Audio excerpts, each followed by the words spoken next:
What if I told you that the Battle of Antietam, one of the most crucial events in American history, hides a secret tale concealed for over 100 years?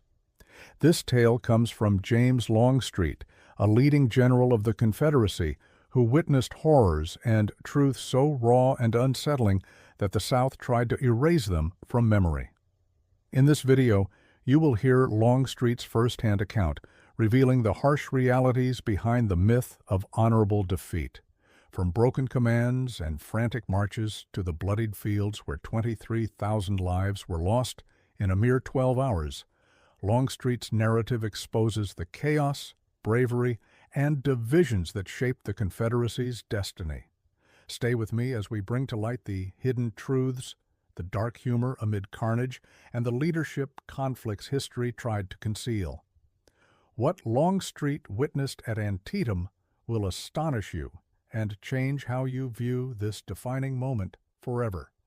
Are you ready to move past the legends and step onto the battlefield itself? Let's dive in, but before that, please like and subscribe to our channel to support our community. The situation demanded an immediate military response, focusing strategic attention on the Potomac River crossings, as Longstreet emphasized. To protect Virginian lands from further conflict, Robert E. Lee and his commanders agreed that launching an offensive campaign was necessary. Confederate forces moved swiftly. Longstreet began his march toward Leesburg, crossing the Potomac River. By September 7th, his units arrived in Frederick, Maryland, where some locals welcomed them warmly, providing supplies and vocal support. Lee, focusing on securing the Army's rear, suggested repositioning troops to capture Harper's Ferry. Longstreet opposed this, warning that splitting their forces near Union troops was dangerously risky. The following day, Longstreet met Lee and Jackson at headquarters. All three were physically impaired, Lee with hands in splints from injury, Longstreet limping from a blistered heel, and Jackson recovering from a horseback accident. Despite Longstreet urging a united strike on Harper's Ferry, Lee only approved sending limited reinforcements from Longstreet's corps to aid Jackson's mission. Afterwards, the Army of Northern Virginia moved westward, using mountainous terrain for defense.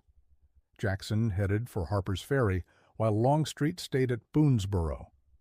Union troop movements disrupted these plans, and reports of Federals advancing from Hagerstown prompted Lee to send Longstreet north on September 11th.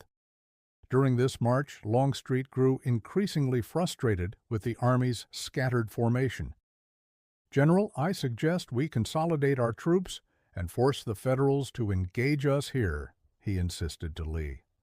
The harsh conditions compounded the difficulties. Exhausting forced marches from Richmond left soldiers fatigued, while desertion rates rose sharply, reducing effective forces by nearly 25% as they pushed northward. Meanwhile, the Maryland population showed little sympathy for the Confederate cause. Troops seeking supplies faced hostility, slammed doors, and verbal insults. From September 12th to 13th, Longstreet's corps rested briefly in Hagerstown. But the fragile calm ended when Stuart informed Lee of Union advances through the Catoctin Mountains toward South Mountain. With McClellan's army ready to exploit Confederate divisions, Lee and Longstreet quickly formulated a plan. Longstreet advised withdrawing to Sharpsburg to establish fortified defenses, enabling coordinated counterattacks against Union flanks. Lee rejected this, choosing to confront the Federals at South Mountain. Confederate units defending gaps at Turner's, Fox's, and Crampton's fought fiercely. D.H. Hill's battered troops at Turner's Gap led Longstreet to warn Lee that without reinforcements, their position would collapse. Lee authorized a nighttime withdrawal. Retreating to Sharpsburg, Lee arranged his forces along ridges near Antietam Creek. Longstreet arrived on September 15th, coinciding with Jackson's victory at Harper's Ferry. Expecting McClellan to delay his attack until the 17th, the Confederates regrouped. Longstreet set up headquarters at the Piper farmhouse about 500 yards south of the sunken road. Henry and Elizabeth Piper hosted Longstreet and Hill for dinner, offering wine. Longstreet at first declined, suspecting poison, but accepted after seeing Hill drink without harm. The officers rested overnight in the orchard. On September 16th, after breakfast with the Pipers, Longstreet inspected defenses with Lee. As predicted, McClellan's forces moved, igniting the Battle of Antietam on the 17th. Early fighting centered on Miller's cornfield, surrounding woods, and Dunker Church. Longstreet oversaw operations on the right flank before joining Lee and Hill near the sunken road. Noticing Hill's exposed position, Longstreet joked, "If you want their fire, at least spread out so we're not all targeted." Moments later, an artillery shell hit, breaking Hill's horse's legs. "That shot was meant for you," Longstreet said dryly, as battle erupted into chaos. Despite the grim scene, Longstreet cracked a dark joke, while Hill struggled to dismount the panicked horse. "This side, Hill." "No, the other side." "Slide back or climb over its head," he quipped. Once free, they put down the injured horse. A staff officer later recalled Longstreet's calm under fire, noting the only sign of stress was teeth grinding through cigars. From the Piper farmhouse, Longstreet observed fierce fighting along the sunken road, later called Bloody Lane, while directing reinforcements. Sending Richard Anderson's division to aid Hill failed.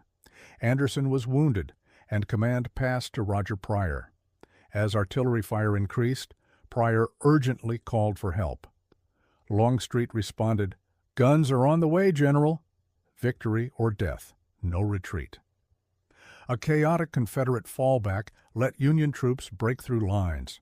Longstreet dispatched Miller's battery forward, but heavy crew casualties forced his staff, Sorrell, Gorey, Walton, Fairfax, and Manning, to manually load and fire cannons against advancing enemies. Mounted amid chaos, Longstreet ordered canister shots, and his improvised crews helped repel the Union assault.